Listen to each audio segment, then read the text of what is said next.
Welcome students. Today we move to exercise number 14 based on all the tenses. सभी टेंसों पर आधारित हैं, कोई भी टेंस में प्रयोग हो सकता है। ब्रैकेट्स में दिया हुआ है जो वर्ब है उसका उचित रूप से आपने उपयोग करना है। Fill in the blanks with the help of verbs given in brackets. कोई रिस्ट्रिक्शन नहीं है, किसी भी टेंस में जाकर के किसी भी फॉर्म में आप इसको ले सकते हैं। आपके कहा प्रेजेंट, पास्ट, फ्यूचर और हर वर्ब का इंडेफिनिट, कॉन्टिन्यूअस, परफेक्ट या परफेक्ट कॉन्टिन्यूअस, और हर वाक्य में कोई ना कोई हिंट छिपा रहता है। रामा, रावणा, किल पुरानी घटना है, ऐतिहासिक, तो हम उसको पास्ट टेंस में बनाएंगे। तो क्या होगा? राम ने रावण को मारा था। इन द वॉर, लीजिए, युद्ध में, तो क्या होगा? किल्ड, मारा था। किल की सेकंड फॉर्म आएगी किल्ड। क्या है ये? किस टेंस में बनाया आपने? पास्ट इंडेफिनिट में बनाया।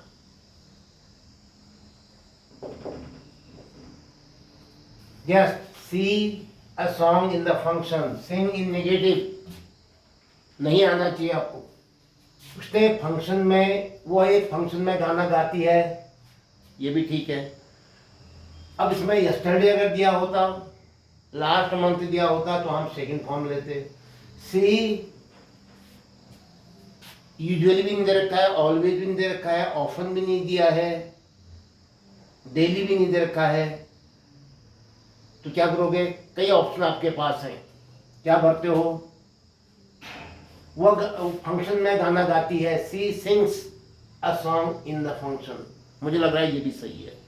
अगर मैं कहता हूँ सी sang a song in the function, उसने फंक्शन में गाना गाया था, ये भी सही है। लेकिन गाया था के लिए कुछ ना कुछ आना चाहिए था यहाँ पर। Yesterday, in the last month, 2 months अगो।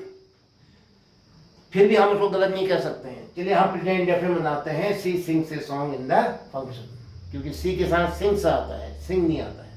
तो अगर सिंग इन नेगेटिव होगा तो क्या होगा? नॉट की अंग्रेजी क्या बनेगी? हाँ बताइए। नॉट अगले तो आएगा नहीं, तो किसके साथ आएगा? डू या डज के साथ। सी के लिए क्या आएगा? क्योंकि सिंग्स आता है तो डज आएगा। तो क्या बना? Does not. तो सेंटेंस क्या बना? डज नॉट, उसके बाद क्या आएगा? सिंग। लीजिए, आपने ये बना present indefinite tense, negative sentence. Has the police a thief? देखिए इसमें हिंट दे रखा है, क्या दिया है? हैज। हैज या हैव या हैड किसको दर्शाते हैं? परफेक्ट टेंस को। अगर हैज या हैव है तो प्रेजेंट परफेक्ट टेंस, अगर हैड है तो पास्ट परफेक्ट टेंस। तो इसलिए आप क्या करोगे? हैज द पुलिस, वर्ब की थर्ड फॉर्म आएगी कैच। कैच की थर्ड फॉर्म बताओ? Catch, caught, caught. तो क्या आया? Has the police caught a thief? क्या पुलिस ने चोर को पकड़ लिया था? सॉरी, हैज है ये। क्या पुलिस चोर को पकड़ चुकी है? क्या पुलिस ने चोर को पकड़ लिया है? तो क्या लिखा मैंने? हैज के साथ क्या लिखोगे? हैज पहले आया था, ये तो अपनी जगह में था ही। फिर क्या था इसमें? सब्जेक्ट था द पुलिस, और फिर क्या आना चाहिए कह रहा हूं मैं? थर्ड फॉर्म, कॉट आना चाहिए। ये कौन सा टेंस हो गया? Present perfect tense. Next, it heavily last Sunday. देखिए लास्ट संडे, ये हिंट है हमको। सिंस या फॉर अगर दिया होता तो ये हो जाता past perfect continuous.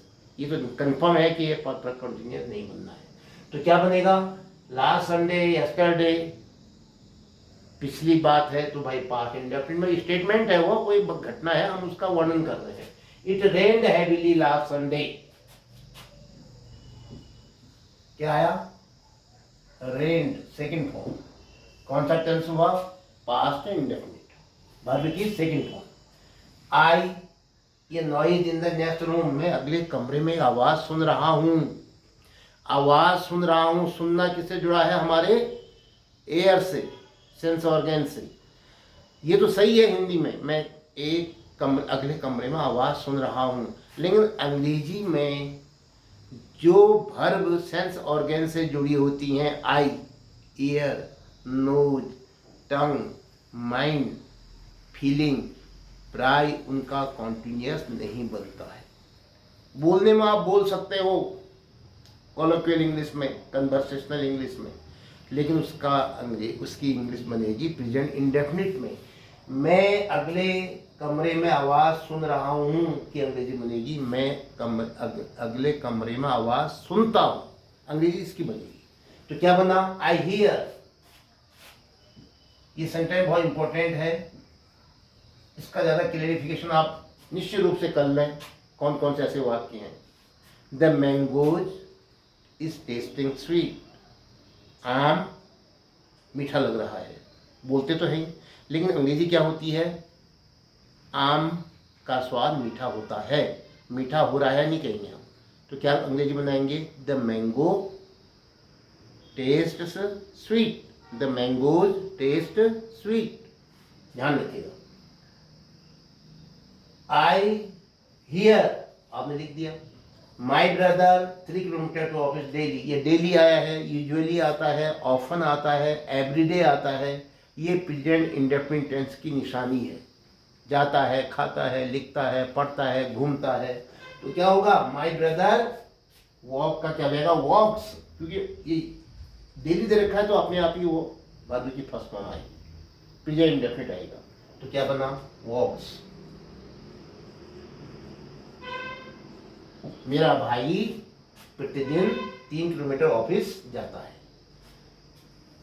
The sun in the east, ये तो जनरल यूनिवर्सल ट्रूथ वाली बात है, सूर्य पूरब में उगता है, तो ये इसका तो प्रेजेंट इंडेफिनिट होता है। तो द सन, बोलो राइज का क्या हो जाएगा? Rises, third person singular number है तो ऐसे आई एस लगता है। I an aeroplane flying over the city yesterday, देखिए ये यस्टरडे आ गया, हिंट ये है कल, बीता हुआ समय, तो हमेशा पास्ट इंडेफिनिट, वर्ब की सेकंड फॉर्म। तो क्या होगा? आई, सी का क्या बन जाएगा? सी का क्या बनेगा? Saw. I saw an aeroplane flying over the city yesterday. कैसे कहा आपने? बहुत जल्दी आपने जवाब देना है, तो सी का सॉ कैसे करा? क्योंकि इसमें यस्टरडे आया था। ये पास्ट टेंस का वाक्य, पहले तो ये कंफर्म किया आपने, फिर कहा आपने कि ये एक स्टेटमेंट है, घटना है, एक बात हम कह दे रहे हैं किसी से, तो आप सेकंड फॉर्म है तो पास्ट इंडेफिनिट बनेगा। आई सॉ होगा। माई सन टू स्कूल एवरीडे, देखिए एवरीडे हिंट है, रोज, डेली, यूजुअली, ऑफन, तो क्या बनता है इसमें? हमेशा क्या बनता है? अरे प्रेजेंट इंडेफिनिट, वर्ब की first form. My son goes to school every day, तो क्या बना? गोज। गो का क्या बन गया? गोज। आई होता तो क्या बनता? आई गो टू स्कूल एवरीडे। आई के साथ गो, तो माई सन के साथ गोज, ही के साथ गोज, राम के साथ गोज। अगर मैं कहता हूं नेगेटिव बनाओ, go in negative, my son does not go. मैं कहता हूं माना गो इन इंट्रोगेटिव, फिर क्या होगा? डज पहले आ जाएगा, does my son go to school every day, ये ध्यान रखिएगा। तो ये आपको 5 मिनट का समय दिया जाएगा आपके अभिभावकों के द्वारा, इसका वो प्रिंट आउट ले लेंगे या इसको कॉपी कर लेंगे और आपको केवल इतना पोर्शन देंगे। मोबाइल नहीं मिलेगा, 6, 7, 8, 9, 10th के बच्चे सुन लो, आपका मोबाइल ले लिया जाएगा और आपसे कहा जाएगा कि आप 5 मिनट के अंदर इन प्रश्नों को करिए। कोई दिक्कत नहीं है, पहली बार में आपने कहा हमने एक आध प्रश्न गलत हो गया, जबकि आप जानते हैं और अच्छा आप बड़ी स्पीड से काम कर लेते हैं। मैंने देखा है इंग्लिश मीडियम में बच्चे जो हैं बहुत तेज आंसर देते हैं, but they over rule the rules of grammar. तो भाई बोलने की अंग्रेजी तो वही होती है जो आप बोल रहे हो, तो लेकिन ग्रामर में जो है मैथमेटिकल रूल्स हैं, आपको उन्हें फॉलो करना पड़ेगा। तो दोबारा और तीसरी बार में एरर एंड क्या कहेंगे आप? बोलिए। जो प्रैक्टिस है उसमें आपको इसको पूरा करना है। इसके साथ ही वीडियो यहाँ पर समाप्त होता है। Thank you.